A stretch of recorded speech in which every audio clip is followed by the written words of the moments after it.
하나님 말씀 보겠습니다. 오늘은 시편입니다. 시편 120편이랑 121편 두 편을 함께 읽겠습니다. 길지 않은 본문이라 두 편을 함께 읽겠습니다.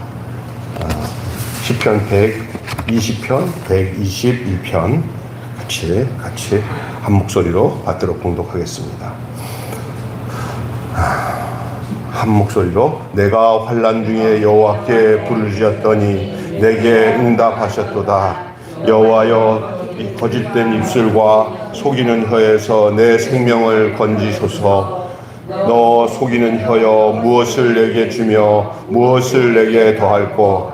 장사의 날카로운 화살과 로뎀나무의 숯불이로다. 매색에 머물며 계달의 장막 중에 머무는 것이 내게 화로다.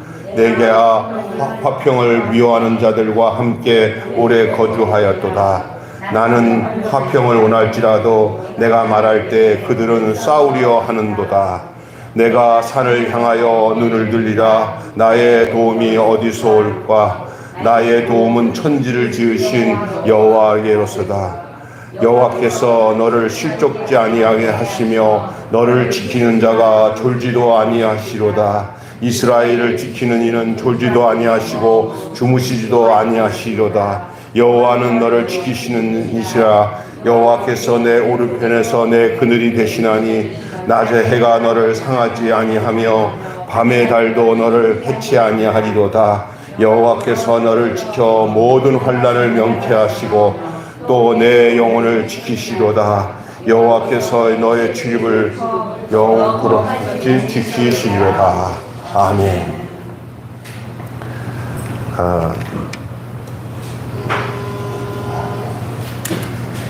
그 스가랴서를 이제 마치고 오늘은 시편 이제 내용으로 지나갑니다. 시편 120편, 121편 읽다가 보니까 익숙한 성경 구절일 거예요. 그리고 여러분이 이런 노래도 들어보신 적 있어요. 내가 산을 향하여 뭐지? 눈을 들리라.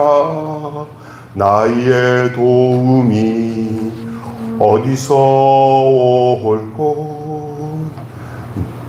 전지를 지으신 여호와 나의 하나님. 이렇게 이런 찬양이 있어요. 이 찬양 어릴 때도 불렀던 찬양 기억이 드는데 오늘 이 본문을 통해서 여러분이 120편, 121편 또 내일 주일 아침에는 122편, 123편 이렇게 한 두 편씩 이제 진행이 좀 될 겁니다. 그래서 올 연말까지 끝나면 9월 첫날 9월 첫날부터는 또 다르게 시작될 겁니다. 당분간은 시편 뒷부분들을 다루어 나갈 거예요. 그래서 시편 120편은 평화주의자인 이 시인이 불의한 세상에서 겪는 괴로움을 호소하고 있는 내용이에요. 시편 120편은 어떤 내용이냐? 평화주의자인 시인이 이 화평을 꾀하지 않고 불화를 일으키는 사회 속에서 이거 어떻게 이렇게 나는 평화롭게 살고 싶은데 화평하며 살고 싶은데 왜 이렇게 가만 놔두지 않지? 하면서 그 상태를 굉장히 괴로워하면서 호소하고 있는 내용이 시편 120편의 내용이라 할 수가 있습니다. 그러면 시편 121편은 뭐냐? 이 시인이 그런 가운데 하나님이 보호하시고 지켜주실 것에 대한 확신을 가지고 부르는 노래예요. 그래서 이게 시편 120편은 원인이라고 하면 시편 121편은 원인에 대한 해결책을 얘기하고 있는 거예요. 그런 문제가 발생됐어요. 그러니까 이제 다른 말로 말하면 병원에서 치료를 한다면 병원에서 진찰하고 진찰이 끝나고 나면 뭐 하죠? 처방. 그래서 시편 120편은 진단이나 진찰이라고 한다면 시편 121편은 수술이나 처방을 말하는 거예요. 그래서 불의한 약한 세상 속에서 막 괴롭고 나는 화평하게 살고 싶은데 화평케 못하게 하는 환경이 많아요. 그냥 뭐 건드리는 것마다 나를 힘들게 해요. 자기 문제도 있을 수 있어요. 그러나 대다수 나는 바르게 하려고 해도 세상이 그렇지 않게 하는 그런 아주 완악한 환경, 이런 경험해 본 적이 있을 거예요. 정말 나를 가만 놔두질 않아. 너무 예뻐서 그런지도 모르지만 가만 놔두질 않아. 그런 거 있잖아요. 그런데 그런 가운데 나는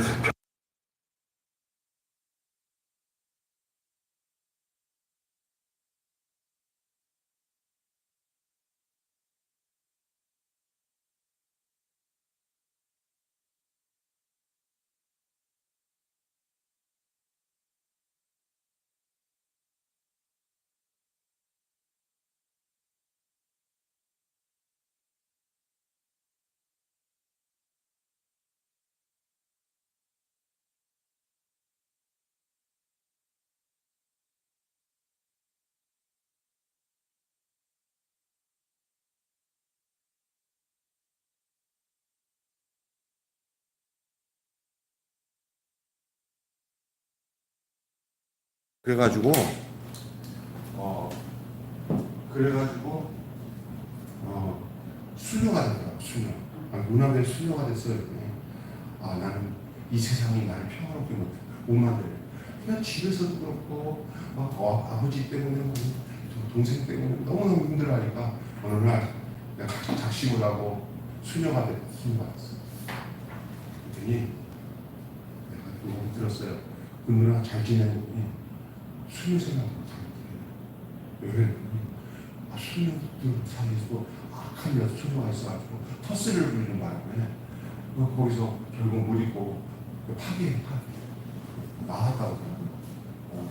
나오고 이제 그 좋은 전도사님이 그걸 소개해 주셔가지고 목회자 사모가 됐어요. 그러더니 나중에 얘기를 하니까 이제 어때? 그랬더니 이제 진짜 너무 행복해요. 할렐루야. 그런 사람도 있어요. 그래서 그분도 수녀였는데 사모가 되죠. 그렇죠? 여러분 잘 아는 바퍼 최익도 목사 그 부인도 수녀인데 결국은 사모가 됐는데 비슷한 것 같아요. 그러니까 세상이 너무 나를 평화롭게 사는데 그렇지 못하게 있어요. 그럴 때 이거 하나님 날 지켜주세요. 그래서 그 시편 120편은 전체적으로 그런 평화롭게 살고 싶은 환경인데 그렇지 못한 환경 때문에 하나님 앞에 넋두리 하는 거예요. 하나님 기도하는 거죠. 하나님은 그게 이제 시편 120편의 내용이라고 하면 시편 121편은 이제 그거에 대한 처방이에요. 내가 눈을 들어 내가 산을 보니까 뭐라고 했어요? 나의 도움이 어디서 오냐? 그래서 시편 120편 봅시다. 1절 보면 이렇게 되잖아. 내가 환난 중에 여호와께 부르짖었더니 내게 응답하셨도다. 그러면 7절을 한번 볼까요? 6절 7절 시편 120편 내가 화평을 미워하는 자들과 함께 오래 거주하였도다. 나는 화평을 원할지라도 내가 말할 때 그들은 싸우려 하는도다. 이게 그 시인이 겪고 있는 현실. 오늘 우리 교회 어떤 사람이랑 상담을 하고 이런 비슷한 이유가 많아요. 목사님 진짜 내가 편하게 살고 싶지 않겠어요. 좋겠어요. 이런 사람들 참 많아요. 그죠? 네. 근데 내가 보면 이렇게 함부로 얘기할 수는 없지만 원인은 환경에도 있지만 자기에게 있어요. 자기 문제야. 자기 성격이 그거보다 더한 사람도 평화롭게 지내는 사람이 있어요. 저 사람 신기하다. 나보다 더 좋지도 않은 환경에서 이렇게 마음에 평화롭게 살지. 그런데 나는 까칠한 거지. 까칠해서 이렇게 되는 경우가 있어. 또 함부로 그렇게 얘기할 수 없는 게 자기의 사건에 대해서 우리가 각자 겪는 사건에 대해서 어느 누구지 누구가 그렇게 생각해서 함부로 그 사람한테 내 생각 갖고 판단하거나 그렇게 얘기할 수가 없는 게 우리 인생이에요. 네가 내 입장을 내봐. 그렇게 함부로 얘기할 수 있겠냐. 뭐 이런 얘기 있잖아요. 그때 정신 차려야 된다. 각자의 인생에 대해서 내 눈에 게 많이 보여서 너 문제거리가 너무 내가 보여. 그러나 너 입탐이야. 그건 모르는 거예요. 내가 볼 때는 쉬운 문제지만 그 사람에게는 쉽지 않은 문제일 수도 있어요. 그럴 때는 가만히 하나님 앞에 기도하면서 성경 말씀을 통해서 하나님이 주시는 음성을 통해서 개별적으로 하나님이 터치해 주셔야 돼요. 알려주셔야 돼요. 그래서 목사도 하고 나는 얘기야. 목사가 돼가지고 어떤 성도가 개인적으로 상담을 했을 때 내가 뭘 많이 하는 것처럼 그 사람을 가르치고 설득하고 하려고 하지 않아요. 기도합시다. 그리고 우리가 하나님하고 상관없이 성경을 풀어서 설교할 때 하나님이 뭐라고 말씀하시는지 들어봅시다라고 해야지. 어떤 상담 연구를 많이 하는 목사님들이 너무 자신만만하게 상담적으로 그걸 막 알려주고 이렇게 하자고 그러잖아요. 그거 큰일 나요. 조심해야 돼요. 그러다가 잘못하면 사람인지라 이 깊은 상담하다 보면 거기서 사단이 나요. 사단. 절대 목사는 여자 성도들과 깊은 그 내면적인 이야기들을 안 하고 하나님 말씀만 전해주면 되는 줄로 믿습니다.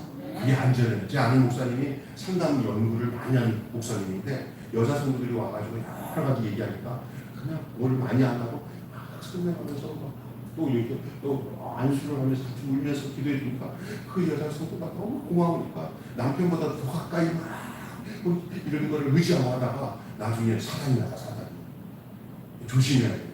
마음을 막 목사님한테 막 주는 거예요. 그러니까 그 목사님이 상처 거기서 사고 나는 거예요. 그 목사도 죽으면 큰일 나요. 이기 때문에 저는 절대 상담 못하는 목사라는 걸 알고 계셔야 돼요. 여러분을 위해서, 저를 위해서 대신 뭘 전하는 목사? 하나님의 말씀만 전하는 목사가 되는 것이 안전한 줄로 믿습니다. 연세가 70, 80대시는 할머니 권사가 와도 저 옛날에 저기 처음에 보니까 굉장히 그 교회가 관심이 많은데 우리 이상하게 생긴 70 넘는 권사님이 와가지고 저랑 상담하겠다고 문을 또 닫고 한 3개 내가 담임 목사 대신 당회장실을 사용했어요. 목사님 안 계시니까 내가 그래갖고 여기 문을 내가 또 가서 문을 열고 왜 문을 열고 아니 권사님 나랑 단둘이서 이렇게 문을 열고 있으면 몇 뭐냐고 다 열었다니까 그 권사님이 쉬운 거예요. 그래도 여자라고 그러니까 문을 다 한번 닫아보는 거야. 내가 다 열었어. 근데 이제 그 장로님들 연로한 장로님들한테 이번에 오신 그 젊은 목사님 그 담임 목사님 대신 오신 그 목사님은 참 됐다고 뭐라고 내가 이렇게 이쁜데 70이 너무 재밌는 나를 견제하느라고 문을 다 열었다고 그렇게 얘기하는 게 이제 뭐냐 목사가 그런 데서 조심하라는 거죠. 조심.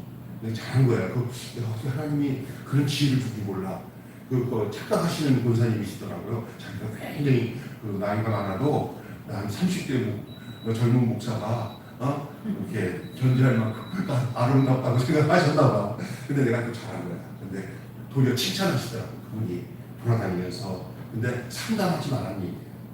하나님이 말씀하도록 그 여부를 남겨주는 게 더 좋은 거예요. 잘났다고 뭐 아는 거 가지고 신앙적으로 그렇게 하고 집사님 그러면 안 돼요. 그 상황 누가 알아요? 잘 살아본 사람이 알지. 함부로 얘기하면 안 돼. 그냥 말씀을 듣다가 보면 하나님이 말씀하시는 줄이 있습니다. 그걸 들어야 돼. 그걸. 예? 설교 듣다가 상관없이 그런 목적이 아니라 그냥 말씀을 전하다 보니까 하나님의 음성이 설교 듣다가 상담할 수 있는 내용을 답할 줄 내용이 성경 말씀을 풀어서 강해로 하나님 말씀을 강해하고 풀어서 설명할 때 목사말이 아닌 하나님 말씀을 들으면서 그 문제가 해결돼야 돼요. 목사님 말씀 듣다가 내가 그때 목사님과 상의를 하려다가 우리 목사님은 뭐 상담 같은 거 별로 안 좋아하는데 그 말씀 속에서 내게 줄 말을 다 하나님 직접 상담해 주셨네. 할렐루야. 그게 더 안전한 줄 믿습니다.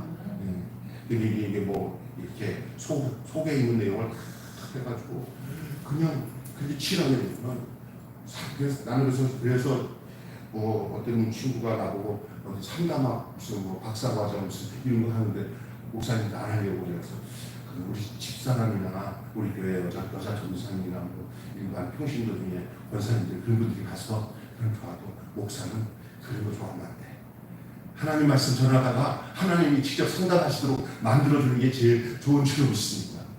아멘. 네, 오늘 저 말씀 듣다가도 여러분 여러분이 이렇게 화목하지 못하고 늘 사람과 불편해지고 이런 어려움이 있다고 하면 여러분 제가 여러분에게 할 말 없어요. 오늘 이 성경 말씀으로 여러분에게 증거할 때 주님이 여러분에게 직접 말씀해 주시기를 바랍니다.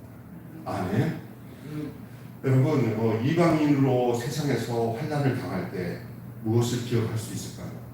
이방인으로 당시에 그 유대인과 이방인들의 사이는 서로 이게 물과 기름처럼 가서는 안 돼요.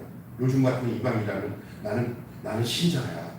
근데 예수 안 믿는 사람들은 우리 신자 입장에서는 뭐예요? 그게 이방인이에요. 예, 알겠어요? 유대인에게 있어서 다른 민족은 하나님을 숨기지 않고 우상을 섬기는 사람들이 이방인이라고 한다면 오늘 예수 믿는 우리들에게 입장에서 볼 때는 예수 안 믿는 불신자들은 우리들에게 있어서 어떤 사람들이에요? 이방인. 심지어 그게 남편이잖아. 나는 예수 믿어서 구원받는 자인데 내가 봐도 이건 남편이고 저 인간 그거 못 보겠어. 저 인간 예수 안 믿어. 그럼 이거는 같은 육신적으로는 자기 남편이지만 아직 예수님을 영적으로 실질적으로 예수님을 영접하는 증거가 없는 것 같고 자식도 그럴 수 있어요. 그러면 그 상태가 이방인이에요. 나는 그까지 이렇게 기도하다 우리 아이들이랑 보면서 쟤들이 지금 확실하게 나랑 소속이 같이 하나님 나라 백성인가 아니면 이렇게 아직까지 이방인의 속에 속해 있는가. 또 때로는 하나님이 불러서 구원을 받은 흔적도 있고 그런 믿음도 있었는데 믿지 못하는 사람들 가정으로 시집 가거나 장가 가서 거기에 머물러 가지고 이방인 상태로 있을 수 있고 그리고 그런 분위기에서 아직까지 역사적인 상황을 아직까지 예수님을 영접하지 않은 사람도 있어요. 이방인이 있어요. 함부로 그걸 판단하기 쉽잖아요. 우리 큰딸이 진짜 그냥 이방인인가? 한국 같은 족속인가? 옛날에 어렸을 때 좀 믿음 있었는데 그거 몰라. 함부로 판단 안 하는데 조금 세상적으로 예수 안 믿는 사람처럼 행동한다고 해서 너는 이방인이야 이렇게 할 수 있는 것도 아니야. 하나님이 잠시 믿음 생활을 잃어버려서 신앙생활하는 게 만만치가 않아. 그러면 그냥 내 판단으로 저는 이방인인가 이렇게 할 수 있는 게 아니에요. 왜냐하면 그 속에 진짜 믿음이 숨어 있으면서 자기 스스로가 괴로워하고 있는 중에 있을 수도 있어요. 그래서 잠시 교회를 떠나서 신앙생활을 떠나서 그냥 믿음의 떠돌이처럼 사는 그런 상태에 있을 수 있어요. 그런데 우리는 함부로 그걸 완전히 이방인처럼 행할 수 있다는 거예요. 조심해야 돼요. 그래서 우리가 이 땅에 살면서 함부로 하나님이 판단하시고 결정할 것을 우리 스스로가 결정하는 그런 오류에 범하지 않아야 우리가 하나님께서 역사하시는 것들을 볼 수 있는 것이죠. 근데 안 그러는 경우들이 참 많아요. 다 생각하는 게 다 그 자리에서 심판하고 판단하고 그럴 때가 많습니다. 특별히 목회자입니다. 함부로 그러면 안 돼요. 그래서 저는 그냥 늘 여분을 둬야 돼요. 나보다 하나님이 더 잘하시고 나는 모를 수도 있어. 근데 모를 수 있으니까 그냥 이방인들은 택한 자들과는 그냥 동일하게 살아가만 하면 돼. 하나님 뜻을 전해줘야 돼. 이런 사고 방식으로 행하는 게 중요한 줄로 믿습니다. 아멘. 네. 편가르게 하면 안 된다는 거죠. 심지어 그 사람이 행동하는 게 이방인 같은 스타일로 살고 있다 하더라도 아직 그리스도를 영접하지 않고 하나님의 자녀가 안 됐음에도 불구하고 너는 하고 판단할 게 아니에요. 어쩌면 입장이 바뀔 수 있는 상황이 우리 인간에게 언제든지 있어요. 내가 목사로 있는데 나는 그 사람은 좀 완전히 좀 타락한 사람이야. 그런데 인생이 끝나면서 나는 타락하고 그 사람이 목사의 자리로 바뀌어서 이게 입장이 바뀌어질 수 있어요. 그 인생을 주관하시는 것은 누구밖에 없어요. 하나님밖에 없어요. 여러분 여기 미켈란젤로가 그린 최후의 만찬에 거기서 뭐 하고 있죠? 이렇게 포도주 나누고 떡 나누는데 거기서 동일 인물이 그건 다 저기 어떤 그 대상을 정해가지고 그 모델을 찾아서 그 12제자들 얼굴을 그려놓는 거예요. 그 중에 기가 막힌 게 뭐냐면 그 중에 동일 인물이 한 사람이 있어요. 그 예수님과 다른 유다가 동일 인물이에요. 신기하죠? 그 미켈란젤로에 나오는 최후의 만찬에서 이 떡과 포도주 나눠주는 그 그림에서 그 얼굴 모델이 얼굴이 예수님의 얼굴이랑 그다음에 우리 다른 유다의 얼굴이 한 사람인데 그 얼굴 화상은 한 사람인데 그 한 사람이 모델인데 한 사람이 예수님 같았을 때의 모습이고 한 사람은 누구 뭐죠? 예수님을 팔아버린 가룟 유다 같은 사람이거든요. 사람들은 모르는데 이 두 사람은 동일한 인물입니다. 여러분 그게 뭐냐? 인간의 모습은 이렇게 양면성이 있다는 거예요.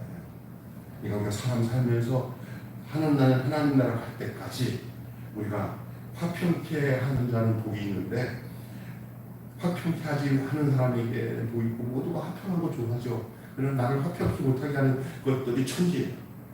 오늘 본문에 그게 나오는데 그게 제가 이름 얘기 하나 더 할게요.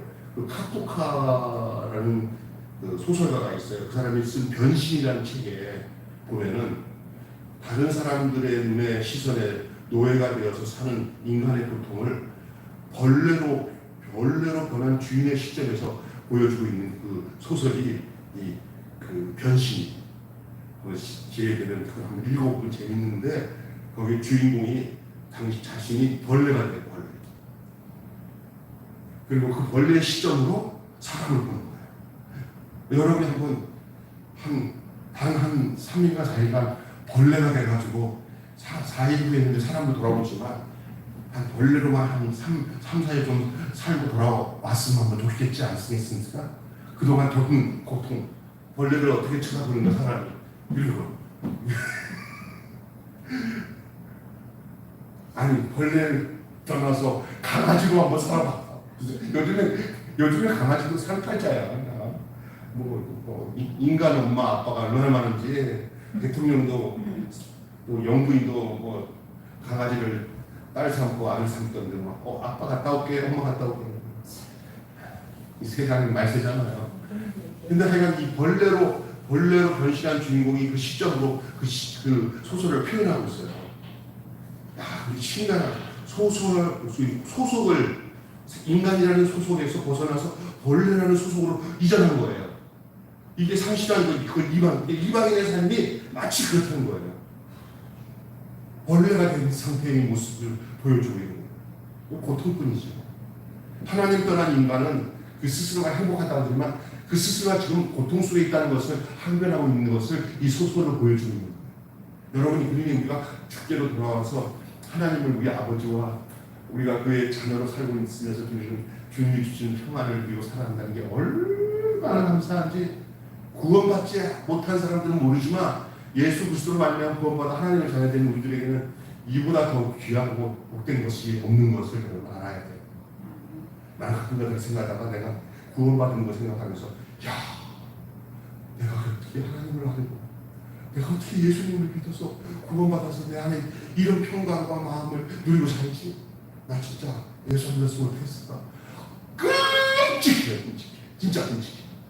우리 집사람은 나랑 같이 살지만 내 그 스타일 천성이 정말 지금 예수를 믿으니까 이만한 거지 겁주려고 아니고 진짜 하나님 은혜. 내가 볼 때 돌아봐도 너무 감사한 거예요. 나는 이제 죽어도 여한이 없어요. 주님, 내가 이 내 육신 안에 영원한 생명은 주님이 내 안에 계시니 저는 정말 죽어도 여한이 없어요. 우리 집사님도 뭐 죽는 거 겁 안 난다고 뭐 죽었다면 하나님이 나 책임지니까 하는 그런 믿음이 있으니까. 할렐루야. 네. 믿습니다. 네. 이방 땅에서 여기 나오는 내용이 뭐냐면 내세계 장막이라는 말이 나와요. 어떻든 조화와 화평을 갈망하지만 돌아오는 것은 속이는 혀와 조롱과 화살 같은 적대뿐이라고 표현하고 있어요. 무슨 얘기하고 있어요? 네? 조화와 화평을 나는 갈망하는데 돌아오는 것은 조화와 화평이 아니야. 맨날 조롱과 적대 화살 같은 적대뿐이다. 아무리 노력해도 이방인일 뿐 그 어디도 안식을 얻을 통경은 하나도 없어요. 영결에 대한 목마름만 깊어가요. 이 세계에서는 진정한 샬롬을 찾을 수 없는 것이 오늘 그 이방의 땅에서예요. 아까 카토카가 변신해서 그 벌레가 된 것처럼 이방인의 현실이 바로 그와 같다는 거예요. 그래서 이 하나님 떠난 인생은 인생에 답이 없기 때문에 별 생각을 다 하는 거죠. 철학도 해보고 뭐 여러 가지 다 했는데 인간은 답이 없어요. 그래서 여러분이 잘 아는 유명한 그 스님 중에 유명한 죽으신 분 있어요. 산은 산이요 물은 물이라고 하신 분 있었잖아요. 네? 그분이 뭐라고 그러냐면 우리 아는 분들이 그 사람은 그래도 가장 가까이 하나님 앞에 이룰 수 있는 가까이까지 온 사람이기 때문에 그런 말을 하는 거예요. 무소유 산은 산이요 물은 물이다. 이게 얼마나 웃기는 말이에요. 답 같다는 말인데 그 한마디가 얼마나 유명합니까? 따라서 합시다. 산은 산이요 물은 물이다. 이게 우리가 그런 얘기하면 미친놈 다 봤네 그러지만 그 사람이 그 말하니까 그게 대단한 거예요. 아유, 그래 인간의 그 목마름, 영혼에 대한 목마름 이런 것들은 인간은 아무리 그래서 여러 가지 돌을 닦아보기도 하고 철학도 해보기도 하고 어떨 때는 이 세상의 아픔과 고통을 잊어보려고 자기 몸에다 또 힌두교 같은 경우는 막 그냥 무릎을 기어가는 거 학대를 해요. 몸을 학대하면서 그 유혹을 이겨내기 위한 학대, 자기 몸을 학대하는 거. 어떤 경우는 막 금식을 막 그냥 하면서 내 인생을 자유롭게 하겠다는 거. 이런 것이 다 인간의 몸부림입니다. 인간이 스스로 한번 자기를 해방시켜 보려고 하는 그 몸부림. 108번에 그다음에 몇 번씩 절하는 거 있잖아요. 막 무릎이 닳도록 다 그런 거 아니에요. 인간의 노력을 가지고 한번 해탈해 보겠다고 신의 경지에 이르겠다고 하는 것이 인간의 모습 아니에요. 그게 이방의 땅의 모습이에요. 하나님 눈에 볼 때는 그게 벌레 같은 모습이에요. 근데 우리는 그것을 하나님께로 돌아가기만 하면 사람이 되는데 하나님께로 돌아가기만 하면 계속 벌레 입장에서 사람을 보는 거예요. 계속. 그게 이방인의 땅에서의 모습이에요. 그게 오늘 우리가 120편을 통해서 보여주고 있는 우리를 향한 진단이에요. 그것에 대해서 이제 121편 오늘 본문에는 눈을 들으라고 했어요. 땅을 바라보면 해답이 없지만 고개 들어 눈을 들어 하늘을 봐야 해답이 있습니다. 그래서 내가 산을 향하여 뭐를 들리라? 눈을 들리라. 산은 뭡니까? 성산이에요. 하나님이 계신 곳을 향하여 눈을 들리고, 신앙은 하나님을 향해서 내 눈을 드는 것이 신앙생활의 시작인 줄 믿습니다. 아멘. 그래서 거대한 장애물 같은 산이지만 바닥에서 눈을 들어 산을 향해 바라보니까 방향을 안내하는 표지처럼 거기에 그분이 계신 거예요. 제자리로 돌아가기에는 너무 멀리 떠난 곳은 아닌지 의심하면서도 이 시인은 한 걸음씩 내딛는 거예요. 그 팔레스타인 땅에 있잖아요. 이 칠흑 같은 이 어두운 밤에 걸어갈 때 두 가지 종류로 그 인생의 길을 바르게 걸을 수 있는데, 하나는 손에 들 등불이에요. 그래서 그 등불은 크지 않고 요만한 등불에 기껏 해봤자 두 발자국 정도만 비춰줘요. 한 발자국 두 발자국. 그거 가지고 칠흑 같은 밤을 그 인도함을 받는 거예요. 그분. 그래서 주의 말씀은 내 발의 등이요 내 길의 빛입니다. 그래서 그 불등불이 이렇게 비춰지면 올드하고 막 요만큼 보이고 길 따라 길이 보이네. 요 길이 이쪽으로 가네. 등불로 멀리 본 거 아니에요. 가까이는 요 등불을 봐야 되고요. 또 하나는 그러면서 또 한 가지 또 중요한 그를 인도하는 이정표가 내 발의 등이요 내 길의 빛이. 그게 어두컴컴한 그 팔레스타인 땅을 걸어가는 안전한 순례자의 길에 가장 필수품이고 없어서는 안 되는 게 주의 말씀은 내 발의 등이요 등불 같은 말씀, 할렐루야, 내 발의 등이에요. 뿐만 아니라 이렇게 밤에 보면은, 밤은 세상은 따끔하지만 하늘을 쳐다봐야만이 보이는 게 있어요. 그래서 해밭이 밤에 햇빛은 안 들어도 햇빛에 간사한 뭐가 있어요? 네? 가장 큰 별, 밤에 달. 또 하나는 조금 관심 있게 보면은 사시사철을 방향을 잡아주고 있는 북두칠성 같은 고정된 별들이 알아요. 그 별들을 보면은 하늘을 보고 관찰하면은 저 별이 내가 여기 있었을 때 여기 있었으면 여기 동쪽이고 여기 서쪽이고 그 방향을 보여주고 있는 별들이 보여요. 할렐루야. 그래서 달에는 등불이 필요하고 하늘을 바라보면서 전체적인 방향을 볼 수 있는 것이 하늘이에요. 그렇지 산을 중심으로 그게 보이니까 산을 바라보면서 그 위에 하늘을 바라봅니다. 눈을 들어야만이 볼 수 있는 것들이에요. 여러분, 눈을 들어야만 볼 수 있는 것들이 그들의 삶을 복되게 인도한다는 사실을 기억하셔야 돼요. 방향을 안내하는 표지들이 거기에 산 위에 있다는 거예요. 그게 뭐예요? 별이에요. 별. 북두칠성 같은 경우는 얼마나 중요합니까? 이건 우리만이 아니라 옛날 시대에 어느 시대든지 이 별을 통해서 방향을 알게 되었어요. 항해하는 배들도 갇혀가지고 긴 여행을 하는 순례자들도 하늘의 별을 바라보고 왔어요. 우리 예수님 찾아왔던 동방박사도 뭐 보고 찾아왔어요? 안내 표지. 내가 어느 쯤에 왔다는 것도 확인이 되는 것은 별을 볼 때 알 수가 있는 거예요. 그것을 보면서 자기가 어느 시점에 왔는 것에 대한 그런 확신과 또 의심을 이렇게 사라지게 할 수 있는 것들이 바로 그거예요. 그것 따라 한 걸음씩 내리는 거예요. 이스라엘의 하나님이 도우신다는 언약을 상기하면서 여러분 그 동방박사의 발걸음을 생각해보면 그 동방박사의 발걸음만이 아니에요. 오늘을 살아가는 우리들이 내가 산을 향하여 눈을 들리라. 나의 도움이 어디서 천지를 지으신 여호와에게서다. 아멘.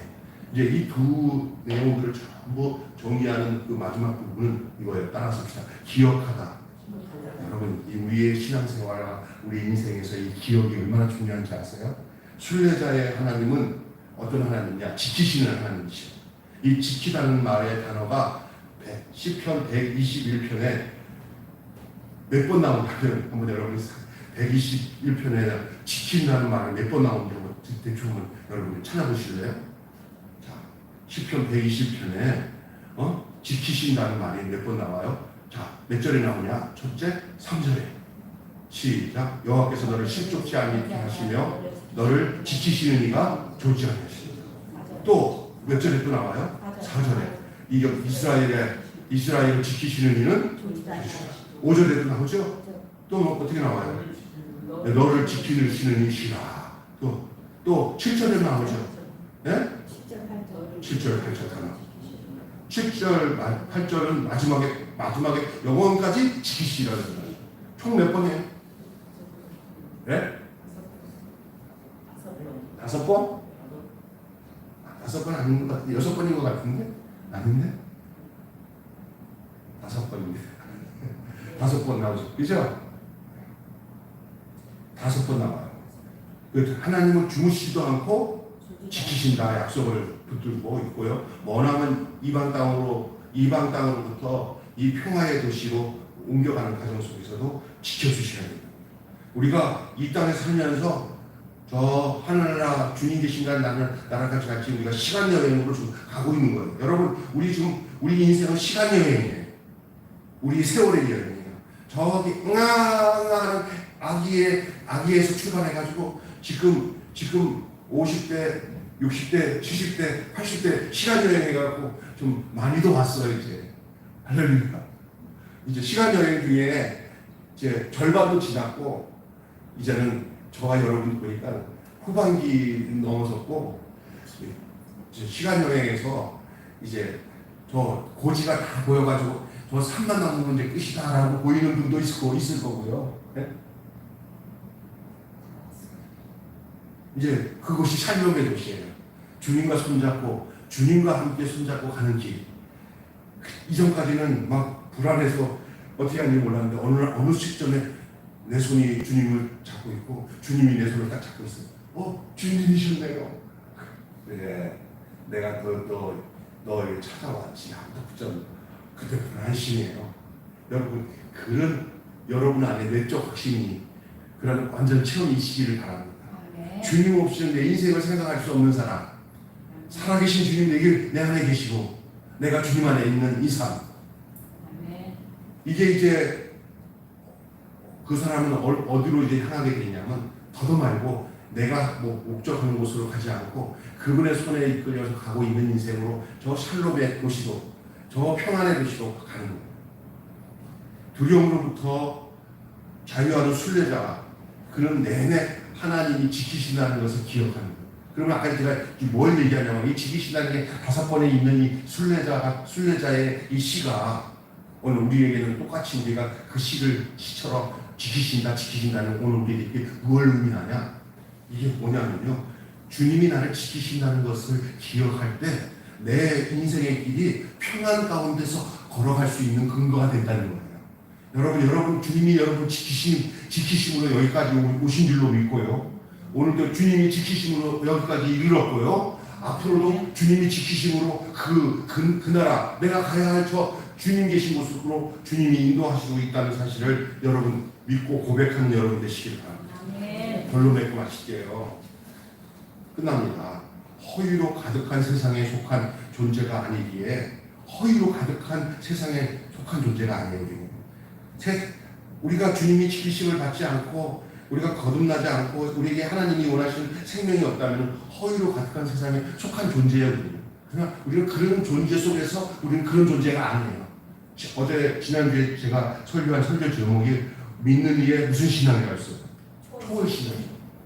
여기에 믿는 이로서의 초월 신앙이 안 되면요, 우리는 거기에 묶여서 살아요. 이게 바로 허위로 가득한 세상에 속한 존재로 사는 거예요. 그럴 수밖에 없는 게 우리 인간이에요. 우리는 거기서 초월된 거예요.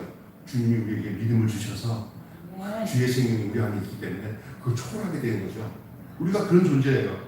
그렇기 때문에 참되고 영원한 소속을 기억하고 일어나야 되는 거죠. 그래서 아까 말한 주님이 오늘도 나를 지키신다. 여러분 속에 주님이 지키신다는 이 고백과 확신이 있으면 있을수록 우리에게 나타나는 현상이 뭔지 알아요? 평안이에요. 어떤 일이 있어도 나는 내 안에 불안하지 않아요. 왜냐하면 주님이 함께 하시고 평강이 강물처럼 흐른다. 그 말이 맞는 거예요. 아무리 멀리 떠나 있어도 이방인처럼 버려둠을 당하지 않아요. 미국 시민권 갖고 있는 사람은요, 저 지구 어느 곳에 가도 그런 미국 시민으로서 보호를 받아요. 할렐루야.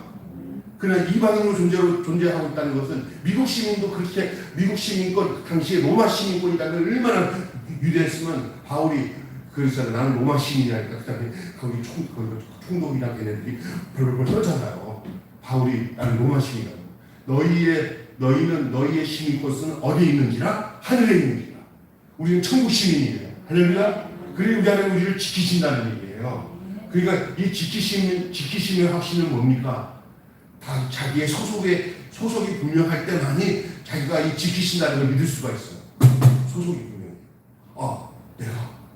내가 로마 시민권이구나. 내가 천국 시민권이나 하고 하나님이 나를 지키는 존재구나. 그때부터 그 자국민을 지키기 위한 그 나라의 권세가 강력한 거예요. 미국 사람들 어디 가서 잡혀서 포로로 있잖아요. 그럼 온 미국 사람이 전체가 받들여서 그 사람 라이온 일병 구하는 것처럼 구하는 거예요. 하나님 우리를 그렇게 지키신다는 거예요. 내가 너를 너 눈동자처럼 지키실 거다. 꺼져가는 불도 끄지 아니고 신지도 안 끝나잖아요. 상한 갈 때도 꺾지 않으시고 꺼져가는 신지도 끄지 않으시는 하나님. 할렐루야. 너희를 눈동자처럼 보여 지키신다. 이 지키신다는 게 여러분이 오늘 한마디만 알아도 돼요. 하나님 나를 지키신다는 걸 기억하십시오. 근데 나는 하나님이 안 지키시는가 봐. 나는 이방인이야.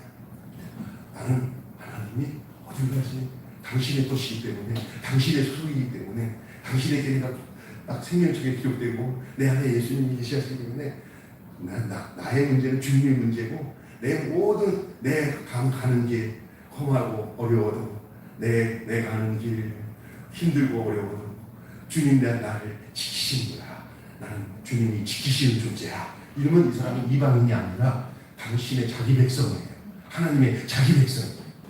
그래서 예수님은 누구를 구원하기 위해 오셨냐면요, 자기 백성을 저희 죄에서 구원하기 위해서 오셨어요. 여러분, 그래서 예수님이 나를 구원한다고 할 때 그런 거 생각하기 전에 자기 백성이라는 것을 잘 기억하셔야 돼요. 여러분은 누구 백성이냐? 예수님이 말하는 자기 백성이 되어야 될 줄로 믿습니다. 아멘. 소속이 분명하니까 그는 이제 돌아오는 방향도 언제나 샬롬을 주시려고 기다리시는 아버지를 향하게 돼 있어요. 그러니까 자기도 또 그래요. 절대로 이게 떠나가고 가도 그 고향을 찾아가는 그 사람들처럼 언제든지 우리가 하나님의 자녀면은 우리는 늘 어디로 가게 되냐면 하나님을 향하게 돼 있어요. 그래서 저는 어렸을 때 신앙생활을 하고 영적으로 이렇게 주님 앞에 거듭나고 이렇게 했던 사람들이 잠시나 신앙생활을 제대로 안 하더라도 하나님이 택한 영혼들은 나중에 이렇게 그가 하나님을 다시 찾아요. 그걸 무슨 본능이라고 하면 귀소 본능이라고 해요. 귀소 본능 아시죠? 고향으로 돌아가려고 하는 마음. 그 고향이 어디냐? 하나님 품인 줄로 믿습니다. 그리고 그것이 우리를 지키시고, 어떤 분이 그러더라고요. 타지 생활하면서 당신을 이 얘기하고 지키냐고. 나를 위해서 잊지 않고 기도하는 어머니 기도가 내 안에 기에 쟁쟁함으로, 내가 산을 타고 등산을 하다가 다 죽을 것 같아도 그 어머님의 기도가 내 속에서 잊지 않고 내가 그렇게 이겨냈다. 이런 말 하잖아요. 그처럼 우리가 어려운 세상 속에서, 불합리한 세상 속에서 힘들어도 우리가 우리의 상황과 삶을 더 잘하시는 빛 되신 주님, 그리고 생명이신 주님, 영원하신 우리 아버지 하나님을 우리가 깊이 기억하고 그분이 나를 지키신다, 그분이 나를 도우신다, 이런 확신을 가지고 사는 사람들에게는 하나님의 어떤 역경과 고통 속에서도 그를 인도하시는 줄로 믿습니다. 우리에게 그런 믿음이 있기를 주님은 굉장히 기다리고 있으셔요. 그래서 여러분이 사랑으로 연약하신 사랑 가운데서 우리를 언약으로 약속을 주신 그 하나님께서 전심으로 기다리실 때 이끄시고 지키시는 거예요. 여러분, 이거 제가 제일 재밌는 거는 탕자가 아버지께 돌아오잖아요. 아버지가 나갈 때 막 그냥 재산 다 달라고 하니까 그래 할 수 없이 주잖아요. 그래서 나는 하나님은 바보 같은 아버지예요. 탕자가 돈 잃어버리고 망하고 돌아올 것도 알면서도 마음 졸이고 괴로워할 것도 알면서도 탕자가 해달라는 걸 다 해줘. 근데 하나님이 뭐냐면요, 네가 나가서 망하고 돌아와도 나는 네가 돌아오기를 기다리고 또 너가 나에게로 돌아올 것을 내가 알고 내가 너를 돌아오게끔 만들 거다. 이런 마음 가지고 그냥 네가 뻗어있니? 그래, 내 재산 가지고 와서 네가 한번 가서 살아봐라. 가서 나 실컷 타락하고 돌아와요. 정말 하나님 입장에서는 아슬아슬한 시간들이죠. 이놈이 진짜 돌아오려나.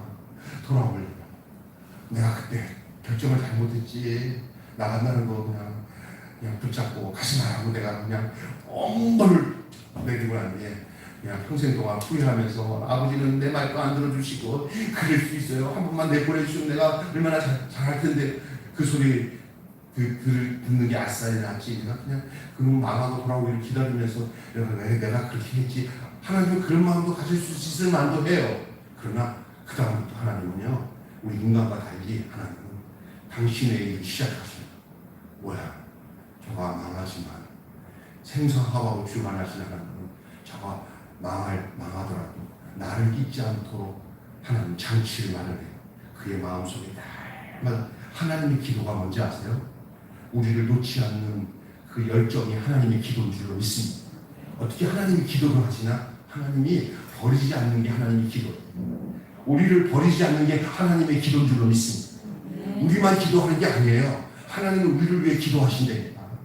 버리지 않기 위해서.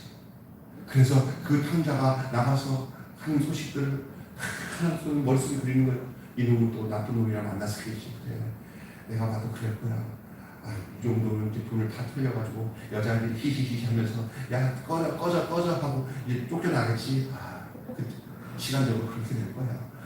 이제는 아이고 거기에 흉년이 들어서 이제는 먹지도 못하는데 죽지나 말아야 될 텐데. 죽자 천사를 보내가지고 죽자. 야 그거만큼 보호해라. 하나님 다치시는 내가 할렐루야. 그 다음에 이제는 막 그냥 이제는 이렇게 내가 됐구나. 이제 이러지도 못하고 저러지도 못하니 이제 저 속에 나에 대한 생각을 얘가 제대로 했으면 좋겠는데 하나님이 기도하면서 제 머릿속에 내 나를 생각했고 이 집안의 식솔들 그 종들도 잘 먹고 잘 사는 거 생각하면은 지가 아들인데 나 생각하고 돌아오겠지. 하나님께서 그렇게 그런 생각을 가지면서 그 아까 둘째 아들 탕자를 향하여 하나님께서 계속 하나님께서 기도하시는 거예요.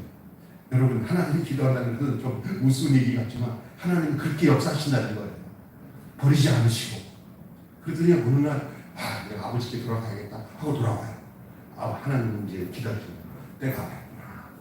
하나님은 어쩌다가 그 아들이 올 거라고 생각 안 하고 이미 올 것을 기다리시고 저 상가가 뭔데 아들이 들어가는 거야. 아들이 들어가고 맞이하는 그게 탕자입니다.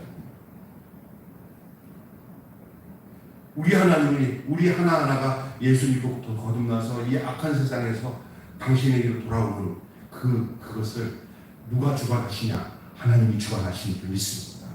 그러니까 때로는 이 세상에서 타락을 하고 하나님 떠나서 불의하고 고통당하고 하는 과정 속에도 하나님은 절대 당신의 백성을 버리지 않으시고 당신의 배를 이끌어 내시는 줄로 믿습니다. 믿습니까? 네. 그 중에 한 사람은 저도 여러분 일찌감치 부른 사람도 있고 그냥 지겹게 그냥 망해도 빨리 망해야 돌아오는데 늦게 망해가지고 그냥 그래가지고 방안을 하고 하나님 나 이제 가도 돼요? 그랬더니 그래 내가 차 하나 보낼 테니까 그거 타고 오라 하고 보낸 사람도 있어요. 믿습니까? 오늘 여기서 정말 기억해야 될 게 그거예요. 기억해야 될 게 하나님 우리를 지키신다. 할렐루야. 여러분 하나님이 여러분을 지키심을 믿으셔야 됩니다. 억지로 믿으셔야 돼요. 그래야 살아요. 그런데 아니야 내 마음대로 살는데 말합니다. 이방인처럼 되어버립니다. 짐승처럼 되어버립니다. 그걸 기억하시기 바랍니다. 한마디 여러분 악한 세상 속에 악한 세상에 소속 없는 이방인 하나님의 집에서는 영원히 하나님에게 속한 자녀다. 악한 세상에 소속 없는 이방인 여기까지입니다. 시작. 악한 세상에 소속 없는 이방인 하나님 집에서는 영원히 하나님에게 속한 자녀다. 시작. 하나님의 집에서는 영원히 하나님께 속한 자녀다. 쭉 합쳐서 악한 세상 속에 악한 세상에 소속 없는 이방인 시작. 악한 세상에 소속 없는 이방인 하나님의 집에서는 영원히 하나님께 속한 자녀다. 하나님의 집에서는 영원히 하나님께 속한 자녀다. 시작. 하나님의 집에서는 영원히 하나님께 속한 자녀다. 악한 세상에 속한 이방인. 시작. 악한 세상에 속한 이방인. 악한 세상에 소속 없는 이방인. 시작. 악한 세상에 소속 없는 이방인 하나님 집에서는 영원히 하나님에게 속한 자녀다. 이제 이런 어려운 거는 우리 양 목사님 잘 해보시고 한번 해보세요. 시작.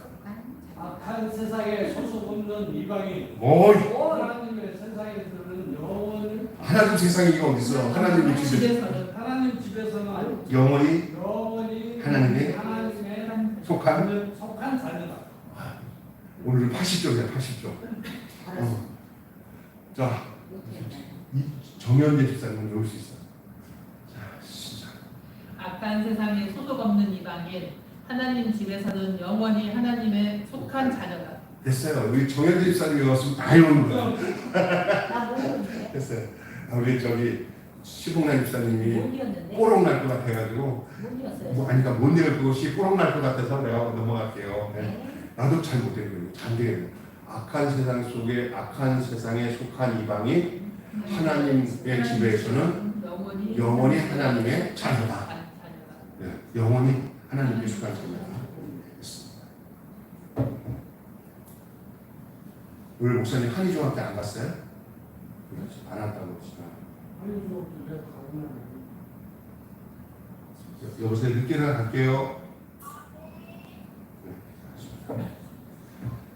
기도하겠습니다. 하나님 아버지 은혜를 감사합니다. 우리가 이 세상에서 주님 없으면 정말 이 이방인으로서 세상에서 환난을 당하고 악한 세상 속에서 소속 없는 이방인처럼 마치 벌레처럼 변신되어진 그 비참한 세상에 속한 불행한 인생을 살아가는 사람들이지만, 그러니까 하나님께서 우리에게 기억한 바 되고 하나님 나를 지키시는 하나님의 자녀가 되어졌을 때 우리 영원히 하나님 집에 속한 하나님의 자녀인 것을 믿습니다. 우리를 우리보다 더 잘하시는 우리 하나님께서 예수 그리스도로 말미암아 하나님의 자녀된 우리들을 끝까지 영원토록 지켜주신다고 약속하신 이 말씀을 기억하며, 우리가 인생의 그 시간 여행을 통해서 때로는 병으로 죽을 것 같고 또 여러 가지 환난과 어려움으로 정말 살 것 같지 않은 그런 힘든 삶 속에서도 우리가 하나님의 자녀이기만 하는 하나님이 우리를 지키신다는 그 사실을 잊지 않도록 도와주시옵소서. 지금까지도 지켜주신 주님이 앞으로도 우리가 주님이 계시는 그날에 이를 때까지 우리를 지키신다는 것을 기억하는 저희들 되게 하여 주시옵소서. 내가 산을 향하여 눈을 들이니 나의 도움이 어디서 오고 천지를 지으신 여호와에게로소이다. 아멘. 오늘 이 분명한 믿음을 가지고 이 땅에 살면서 참된 평안을 주 안에서 누리며 사는 저희들 되게 하여 주시옵소서. 우리 주 예수님의 이름으로 기도하옵나이다. 주님과 기도 마치겠습니다. 하늘에 계신 우리 아버지, 아버지의 이름을 거룩하게 하시며 아버지의 나라가 오게 하시며